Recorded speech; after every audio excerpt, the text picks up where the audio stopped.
Yang pertama, latar belakang negara Botswana. Negara Botswana terletak di bagian tengah Afrika Selatan. Bentuk wilayahnya segitiga, kira-kira 600 mil atau 965 km. Sebelum kemerdekaannya pada tahun 1966, negara ini dijuluki negara termiskin dan tidak berkembang di dunia. Namun setelah kemerdekaannya, pertumbuhan ekonomi pendapatan per kapita negara ini disebut paling tercepat di dunia.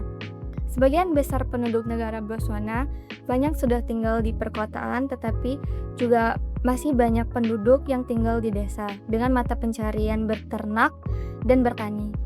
Pemerintahan negara Botswana memiliki kebijakan fiskal yang sehat, walaupun pernah mengalami 3 defisit berturut-turut pada tahun 2002 sampai 2004.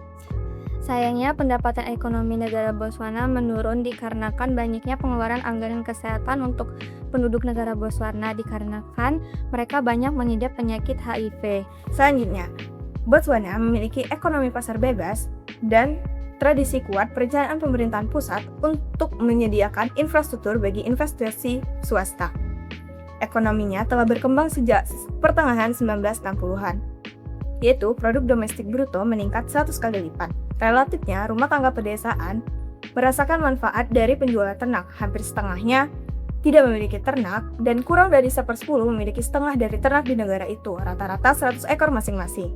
Hanya sedikit rumah tangga yang menghasilkan hasil panen untuk memenuhi kebutuhan hidupnya sendiri, apalagi untuk dijual di pasar. Banyak rumah tangga pedesaan bertahan hidup dari hasil pendapatan anggota keluarga yang bekerja di kota atau di luar negeri. 2. Alasan.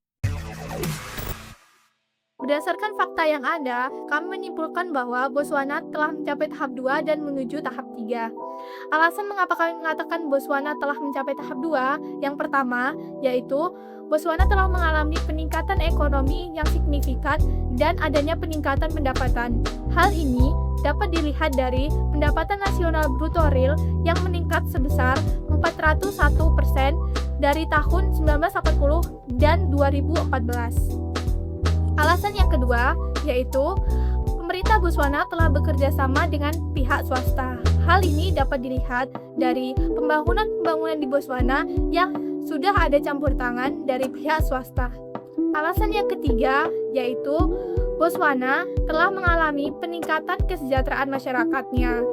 Hal ini terjadi karena Botswana telah menginvestasikan sumber daya yang dimilikinya untuk pendidikan, kesehatan, dan perlindungan, sehingga tingkat pendidikan dan kesehatan meningkat. Alasan mengapa Botswana dikatakan telah menuju tahap 3 yaitu Botswana telah melakukan diversifikasi ekonomi dan mengurangi ketergantungan terhadap pertambangan. Hal ini dapat dilihat dari kontribusi non-mineral terhadap PDB real meningkat, yaitu 71,1% pada 2013 dan 76,2% pada tahun 2023. Sedangkan kontribusi dari pertambangan yaitu menurun dari 20% menjadi 16,2%. Sedangkan untuk alasan yang kedua, yaitu pemerintah Botswana telah mengalami kenaikan kontribusi berbagai jasa di negara tersebut. Yang ketiga, rekomendasi pembangunan. Agar negara Botswana naik ke tahap selanjutnya, pembangunan juga penting loh. Pembangunan apa sih yang penting untuk dilakukan di negara Botswana? Yang pertama, modernisasi sektor pertanian. Misalnya itu seperti mengadopsi teknologi untuk pertanian. Yang kedua itu, peningkatan layanan pendidikan dan juga layanan kesehatan. Yang ketiga, pembangunan infrastruktur dasar seperti jalanan dan juga air bersih, listrik juga perlu diperhatikan agar pembangunan di negara Botswana itu semakin membaik. Yang keempat, transformasi pola pikir. Dalam adat, nilai-nilai zaman dahulu menjadi penghalang untuk sebuah invasi. Maka pemerintah perlu meningkatkan atau mensosialisasikan pentingnya pembangunan dan juga partisipasi masyarakat. 4. Opportunity. Apa ya peluang dan kesempatan yang dipegang oleh negara Botswana ini untuk menuju ke tahap akhir dalam model pertumbuhan Rostov? Sebelum itu teman-teman tahu nggak kalau negara Botswana ini merupakan negara yang terletak di Afrika bagian selatan yang ternyata merupakan negara dengan stabilitas politik tertinggi di benua tersebut. Nah, semenjak negara Botswana ini lepas dari penjajahan negara Inggris, negara Botswana ini menunjukkan pertumbuhan yang signifikan dalam pertumbuhan ekonomi melalui eksploitasi sumber daya alam seperti berlian. Nah, ini merupakan salah satu peluang yang dimiliki negara Botswana untuk menuju ke tahap 3.